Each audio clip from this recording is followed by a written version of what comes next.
नमस्कार। स्त्रियां और सपने, जी हाँ, ये सिर्फ मैं कहने को नहीं कह रही हूँ। मेरे पास एक किताब है जो इस पर पूरा का पूरा काव्य संग्रह है और जिसे इसने लिखा है वो आज मेरे साथ इस स्टूडियो में है, जिनसे मैं आपको रूबरू करवाऊंगी। उससे पहले मैं आपको बता दूं कि स्त्रियां यानी विमेन के जो सपने होते हैं, जो डिजायर होते हैं, उस पर कविताएं लिख पाना बहुत कम लोगों का काम होता है या फिर बहुत कम लोग कर पाते हैं, क्योंकि विमेन का जो डिजायर होता है उसे समझना ही काफी मुश्किल है कि वो क्या चाहती हैं, और उस पर पूरा का पूरा किताब या फिर कविता लिख डालना ये वाकई में काफी सराहनीय बात है। और मैं जरूर कहूंगी, आपको लास्ट में इस एपिसोड के बताऊंगी कि ये बुक आप कहाँ से ले सकते हैं। मैंने पर्सनली इसे पूरा पढ़ा और यकीन मानिए ये कविताएं आपके दिल को छू जाएंगी। तो चलिए बिना देर किए हुए मिलते हैं इस कविता को जिन्होंने लिखा है, जो इसकी सृजन करता है उनसे, यानी कि डॉक्टर कंचन लता जायसवाल से। तो सीधे उन्हीं से जानते हैं कि आखिर कौन है डॉक्टर कंचन लता जायसवाल। मैम, आपका स्वागत है हमारे स्टूडियो में। और आपसे मिलने के पहले ही मैंने आपके इस बुक को पढ़ लिया था और यकीन मानिए काफ़ी अच्छा आपने कविता लिखा है। ये प्रेरणा आपको कैसे मिली और किस तरीके से आपका ये सफ़र शुरू हुआ? बहुत शुक्रिया एकता जी। और आपका जो प्रश्न है उसके जवाब में मैं यही कहना चाहूँगी कि कविताएं मेरे भीतर का एक संगीत है या फिर शोर हैं, जिन्हें मैं कलमबद्ध कर अपने आप को मुक्त महसूस करती हूँ। और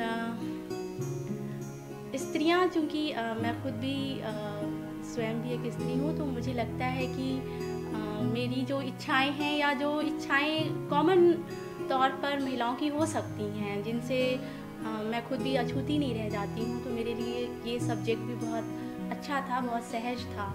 और आप जैसा कह रही हैं, आपने पढ़ा भी है, तो मुझे लगता है कि मेरा लिखना भी सार्थक हुआ। जी बिल्कुल। कविताएं के बारे में, जो कविता है इसमें, उसके बारे में तो मैं आपसे बात करूंगी, लेकिन सबसे पहले मुझे ये बताइए कि हर कोई कुछ ना कुछ अपने मन में बोलता है, अपने मन में अंदर अंदर बात करते रहता है, लेकिन उसको कविता के रूप में पिरोना ये बहुत बड़ी बात होती है और कुछ कुछ के पास ही ये कला होता है। तो ये बचपन से आपके साथ था या फिर कुछ समय बाद ये चीजें आपके अंदर आनी शुरू हुई? कविता एक बहुत अनूठी विधा है और ऐसा नहीं है कि कविता लिखना बहुत सरल हो। कविताएं आपको आपके मन के भाव को उद्घाटित करती हैं और इसके लिए सबसे ज़रूरी है भाषा। आपके पास अपनी भाषा होनी चाहिए जिसमें आप अपने भाव रख सकें, और भाषा भी आपकी भाषा जो है वो अनगढ़ नहीं होनी चाहिए। मैं अपनी जो भाषा कविता के लिए प्राप्त करती हूँ उसके लिए मैं बहुत मेहनत भी करती हूँ। तमाम वरिष्ठ कवियों को लगातार पढ़ते रहना, कवियों कवियत्रियों को, और जो हमारा साहित्यिक संसार है, कविता का जो साहित्य संसार है, उससे हमेशा जुड़े रहना मेरी भाषा को समृद्ध करता है। तो एक कठिन कार्य है कविता लिखना और इसके लिए मेहनत भी करनी पड़ती है। काफी मेहनत करनी पड़ती है।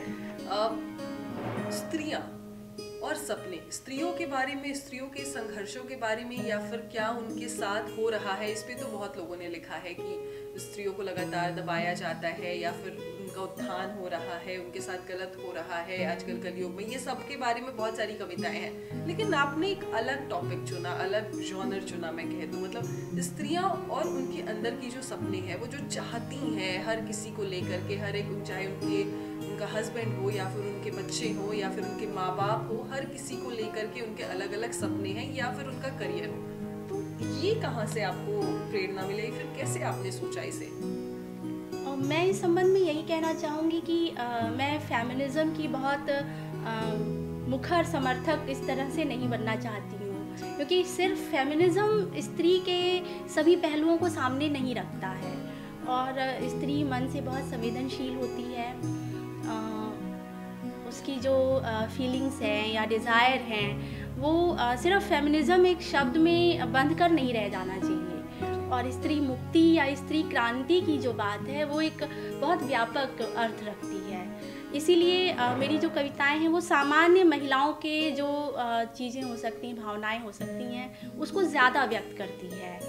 और स्त्री का जो कोमल पक्ष है, जो संवेदनाओं से बना है, उसको अभिव्यक्त करती हैं मेरी कविताएं। जी, आप बेसिकली जो मुझे यहाँ देखने को मिल रहा है, आप बेसिक शिक्षा विभाग में सहायक अध्यापक के पद पर भी कार्यरत हैं और आप फैजाबाद अयोध्या से जुड़ी हुई हैं, वहाँ पे आप पढ़ाती हैं, अगर मैं गलत नहीं हूँ तो वहाँ पे आप चीज़ों को, बच्चों को पढ़ाती हैं। तो वो शहर काफ़ी छोटा शहर एक तरीके से कहा जाए उत्तर प्रदेश का, अब तो काफ़ी समृद्ध हो गया है, अयोध्या को सब कोई जानने लगे हैं, माननीय हमारे प्रधानमंत्री जी के कारण जो अयोध्या को इतना विस्तार दिया गया है, हमारे मुख्यमंत्री जी ने जो दिया है। लेकिन अयोध्या फिर भी अभी एक छोटा शहर है जहाँ की लड़कियाँ एक सपना लेकर बढ़ती हैं, एक पंख लेके उड़ना चाहती है। तो वहाँ पे क्या माहौल है स्त्रियों का, कुछ आप इस बारे में बताना चाहेंगी? देखिए, अब एक कहा जाए कि स्त्रियां हर जगह काफ़ी मुखर हो रही हैं, हर क्षेत्र में काफ़ी आगे आ रही हैं। हमारा अयोध्या भी इस दृष्टि से पीछे नहीं है, बल्कि बहुत आगे है। और उस छोटी सी जगह पर एक साहित्यिक परिदृश्य भी अच्छा दिखता है। हिंदी साहित्य के वरिष्ठ कवि स्वप्निल श्रीवास्तव जी हमारे शहर में हैं और जो है वो 80 के दशक का प्रतिनिधित्व करते हैं। और महिलाओं के लिए भी अगर कहा जाए तो वो शहर अब छोटा शहर नहीं रह गया है। महिलाएं काफ़ी आगे बढ़ चढ़कर, उस जगह की भी जो है काफ़ी आगे बढ़ चढ़कर आगे आ रही हैं, लिखने पढ़ने का क्षेत्र हो या और भी कोई भी क्षेत्र हो। और शहर छोटा हो या बड़ा हो, अगर आप में कौशल है, आप में कोई क्षमता है, तो वो आपको आपके व्यापक परिदृश्य पर आपको सामने लाता है। बिल्कुल, ये बात तो आपने सही कही कि आपको ये नहीं सोचना चाहिए कि आप बहुत छोटे से शहर से हैं। और अयोध्या तो फिर भी एक अच्छा सिटी है और वहाँ पे बहुत सारी सुविधाएं हैं, लेकिन अभी भी बहुत सारे ऐसे पिछड़े गांव प्रदेश है जहाँ की लड़कियाँ कुछ करना चाहती हैं। तो अगर कंचन जी कुछ बन सकती हैं, या मैं यहाँ बैठी हूँ, या फिर तमाम लड़कियाँ भी, उत्तर प्रदेश की एक लड़की जो पहली महिला फाइटर प्लेन की पायलट बनी है, तो बहुत सारे हमारे सामने एग्जाम्पल हैं। बस कोशिश शायद यही करनी है कि आप स्त्री हैं और आप अपने सपने को, जैसे कंचन जी ने लिखा है, उसको आप उजागर कीजिए। और यकीन मानिए, आप जब ये बुक पढ़ेंगी तो शायद आपके अंदर भी कुछ कौतूहल जगेगा कि मुझे कुछ करना है और आपको इंस्पिरेशन मिलेगा। तो कंचन जी, एक आखिरी सवाल आपसे, ये बुक हमें कहाँ से मिल सकता है और आगे कहाँ कहाँ मिलने के इसके स्कोप हैं? किताब अमेज़न पर भी उपलब्ध है और सृजन लोक प्रकाशन की जो अपनी वो भी आप तक किताब उपलब्ध करा सकता है। उसका भी लिंक जो है कॉन्टैक्ट नंबर वगैरह दे दिया जाएगा। जी, और सारे ऑनलाइन प्लेटफॉर्म पर किताब उपलब्ध रहेगी, आप इसे वहाँ से प्राप्त कर सकते हैं। जी बिल्कुल। तो बहुत छोटा सा मैंने इंटरव्यू लिया कंचन जी का, इसलिए ताकि आप ये जान जाएं कि इस बुक को लिखा किसने है। और अगर आपके अंदर भी सपने हैं तमाम तरीके की चीज़ों को लेकर के, तो आप ज़रूर आगे बढ़िए और अपने सपनों को पूरा कीजिए। और हाँ, इस बुक को पढ़ना, इस कविताओं के संग्रह को पढ़ना बिल्कुल ना भूलें। बहुत अच्छा लगा कंचन जी, थैंक यू हमारे शो में आने के लिए। शुक्रिया।